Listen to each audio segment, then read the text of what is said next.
इमरान खान की स्कूलों में सीरतुन नबी सल्लल्लाहु अलैहि वसल्लम पढ़ाने की हिदायत। पाकिस्तान तहरीक इंसाफ PTI के चेयरमैन इमरान खान ने कहा, बच्चों को स्कूलों में सीरतुन नबी सल्लल्लाहु अलैहि वसल्लम पढ़ाने की जरूरत है। रहमतुल लिल आलमीन कॉन्फ्रेंस से खिताब करते हुए कहा कि तालीमी इदारों में इस्लामी तालीमात पर ज्यादा तवज्जो देने की जरूरत है। जो माशरा नबी पाक सल्लल्लाहु अलैहि वसल्लम की सीरत पर चलेगा तरक्की करेगा। तालीम के बगैर मुआशरा ऊपर नहीं जाता। इमरान खान ने कहा, हम मुल्क में यकसा निज़ाम तालीम लेकर आए। बरतानिया गया तो पहली बार फलाही रियासत का मतलब समझ में आया। अल्लाह का हुक्म है, तुमने अच्छाई के साथ बुराई के खिलाफ खड़ा होना है। उन्होंने मजीद कहा कि बच्चों को स्कूल में नबी सल्लल्लाहु अलैहि वसल्लम की सीरत पढ़ाने की जरूरत है। खौफ का बुत तोड़ना बहुत जरूरी है। आजाद जहन ही बड़े काम करता है, गुलाम नहीं करता।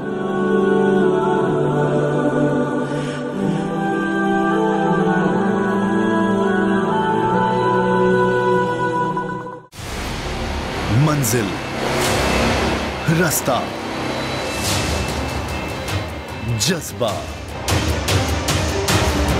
भयानक सच्चाई से हटाए पर्दे और तोड़ डाली झूठ की बेड़ियां। सलाखों से डरना कैसा जब चट्टानों ने पाला हो। इमरान खान बोल के साथ जुम्मे से इतवार रात 10 बजे सिर्फ बोल न्यूज पर। सबसे ज्यादा व्यूज, सबसे ज्यादा रील्स और सबसे ज्यादा रेटिंग के साथ बोल अब भी नंबर 1 पोजीशन पर बरकरार। सब्सक्राइब करें और बेल दबाएं ताकि कोई खबर रह न जाए।